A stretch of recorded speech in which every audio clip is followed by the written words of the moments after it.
Let's dive into a really fascinating legal idea, one that kind of flips our whole sense of right and wrong on its head. We're talking about a principle where an act that really shouldn't have been done in the first place is still considered totally valid just because, well, it's already done.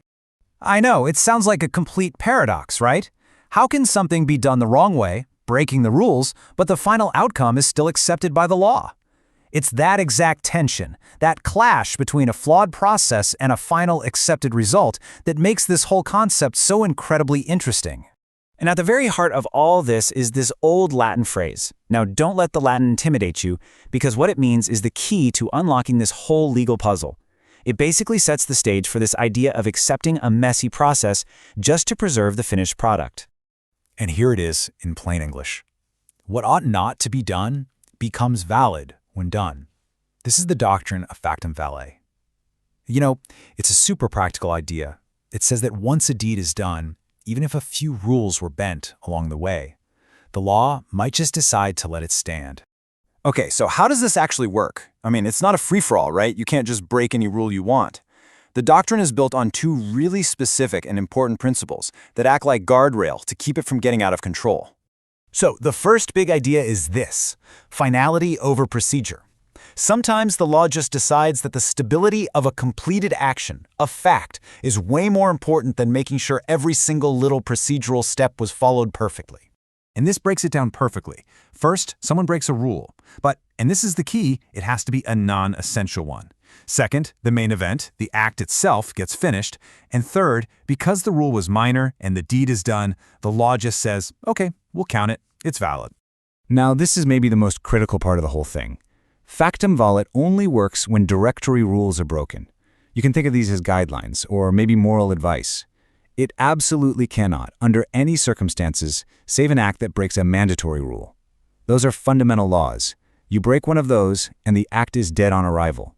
No doctrine in the world can fix it. All right, so this all sounds a bit abstract. To see how it works in the real world, let's look at how it was used historically in Hindu law, especially back before everything was written down and codified into modern law books. This is really where the doctrine found its footing. What's interesting is that even back then, people had different ideas about it. The Dayabhaga school, for instance, they were all in. They had this amazing saying, a fact cannot be altered by 100 texts. But the Mitikshara school, they were a bit more careful and only used it in very specific situations. Marriage is a perfect real-world example.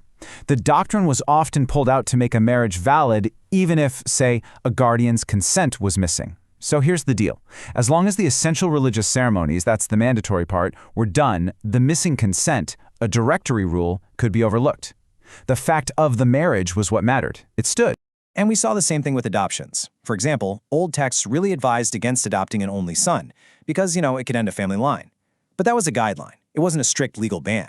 So if someone went ahead and did it anyway, Factum Valet could step in and make that adoption totally valid. So this doctrine was so useful. Why don't we hear about it constantly today? Well, the whole legal world got a massive overhaul in the mid-20th century, and that really changed how relevant it was. Before 1955, this doctrine was a go-to tool, especially in family law. But then came this huge shift. New laws got passed, like the Hindu Marriage Act in '55 and the Adoptions and Maintenance Act in '56. And what these laws did was create super clear, written down, mandatory rules for just about everything. And that, right there, is the main reason it faded away. Modern codified laws just don't leave much room for debate. They spell out in black and white exactly which mistakes make a marriage or an adoption void. You don't really need a doctrine to tell the difference between a guideline and a law when it's all written down for you. So when you boil it all down, Factum Valet was really created to solve a classic problem. That constant battle between following the rules perfectly and just accepting the reality of what's already happened.